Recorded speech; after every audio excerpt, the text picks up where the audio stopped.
You're on top, you take the heat. And Joe Biden is drawing a lot of fire tonight for touting his past work with two segregationist senators. Critics, literally his own opponents, want him to apologize. Based on what the Veep just said, they shouldn't hold their breath. Are you going to apologize like Cory Booker apologize has called for what? Cory Booker's called for it. Cory should apologize. He knows better. There's not a racist bone in my body. I've been involved in civil rights my whole career. Period. Period. Period. Let's use that as the start of tonight's great debate. Cenk Uygur, Kayleigh McEnany, great to have you both here. Cenk, do you buy Biden's pushback? Don't be telling me I have problems with civil rights. I've been fighting this fight from the beginning. I said that I remember the civility of working with these guys, that I could work with them, not that I like them. Is that enough? No, it's not. I think that Joe Biden has a real problem here. He keeps saying that he liked working with segregationists, not just on the Democratic side. Let's not forget that he bragged about working with Strom Thurmond, who was a deeply racist Republican who ran for president under the segregationist ticket. And so Biden's got to stop bragging about how much he likes racists.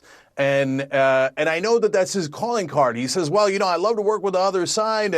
But he was also opposed to busing. He also did the 1994 crime bill, and he's proud to have authored that with Strom Thurmond originally in 91. So these are pretty disastrous if you're going for a Democratic or a general election. Are you being fair to him in context, Cenk? I'm listening to you, and I get the points if we accept your context. He didn't say he loved racists. He said that he remembered being able to work with those guys, even though he didn't agree with what was going on. And it was a statement about how now nobody can work with anybody. And busing, you've heard his answer on that about what it was a different time about and what he was trying to achieve. And the 94 bill, you know, that was assault weapons. That was protecting women. And it was a time of fear. And there were a lot of people on both sides of the aisle calling for that, black and white, by the way, within the Democratic Party. Yeah, Chris, so let's clarify a couple of things. So some people who voted for the 94 crime bill now say they deeply regret it. Joe Biden is not among them. He still says he is proud that he helped to author that. So busing, he says he still has the same exact opinion. So it's very important that he did not change on those issues. And I definitely did not say that he loves racists. I said he loves working with people on the opposite side, including racists. And that's just a fact, because that's what he said. And then what I'm also worried about is that he likes working with Republicans. So I don't want him working with Mitch McConnell to get more tax cuts for the rich. He just was in a room full of rich donors and promised them, don't worry, nothing's going to change and I'm going to protect you. I don't want him working with Mitch McConnell to protect the richest people in America. I'm more worried about that than what he did 30, 40 years ago. All right, I hear you. I hear the arguments. Now, Kayleigh, you may be wondering, why am I here? And here's why, because ordinarily this is an opportunity to play to advantage, but I don't think you have the right horse to play to advantage here, because we all know Donald Trump can convince people of a lot of things. He's not going to convince people that Joe Biden is more friendly with people with extremist views than he has been. So does any of this really matter in terms of your campaign? Oh, well, we're really proud of the president's record. And we, you know, as the Democrats right now are arguing over segregationist comments from Joe Biden, President Trump's just announced the Second Step Act for $88 million for prisoners to reenter society. He also just said that he wouldn't change his position on the Central Park Five crime bill. He said at the time there were people on both sides of that argument. He said now, you're neglecting, we'll leave it at that, he said. Come on. Chris, come on. You know, we've been talking about the Central Park Five and racism and all of these things going back to the 2016 election. Problem, American people didn't believe it. They empowered President Trump to lead, and he passed criminal justice reform. 91% of people released, inmates released, were Black Americans. Historic lows in Black unemployment. Historic lows for Black poverty. This is a president who has won for Black Americans. So if you guys want to keep bringing up Central Park Five, keep doing it, because it didn't work in 2016, certainly won't work in 2020. Hey, sometimes the truth may not work in a campaign. It doesn't mean it's not the truth and it shouldn't come out. And he shouldn't change his position. I'll never stop talking about it. But Cenk, in terms of playing to advantage, you guys making a mistake, eating your own when Trump is going to say, hey, maybe I'm better for those people than their own. No, first of all, we're in a primary right now. There's 24 candidates in that race.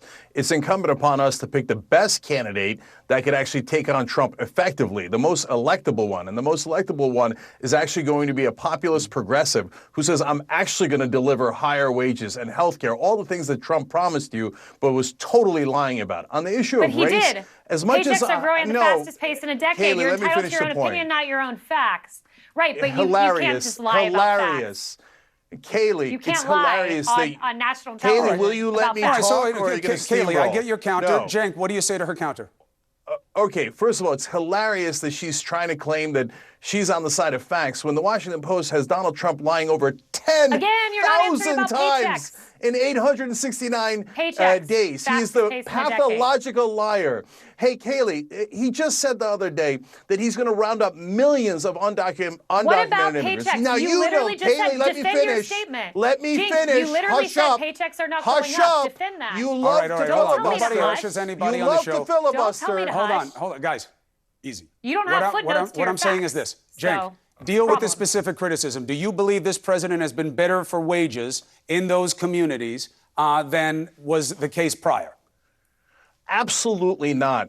If you adjust for inflation, wages are absolutely flat. What he did, the only thing he did was deliver for the rich. The only thing he accomplished was tax cuts for the rich, and the average American got nothing, absolutely nothing. If you adjust for inflation, wages didn't go up at all. He is a pathological liar. The only thing he ever built was tax cuts for the rich and for corporations. He built no wall. Undocumented immigrants are crossing at a record pace for 13 years. He delivered on none of his promises except to his rich campaign donors. That's who he represents. Last word to you, Kayleigh.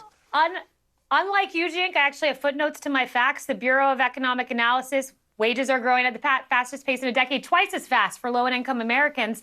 And the CNN poll from, I believe it was 2 months ago, showing 75% of Americans say the economy is in good shape. So, yeah, you can say these non-facts, these lies on national television, but the great news is, according to CNN, people think the economy is going well. So you're speaking to the 25%.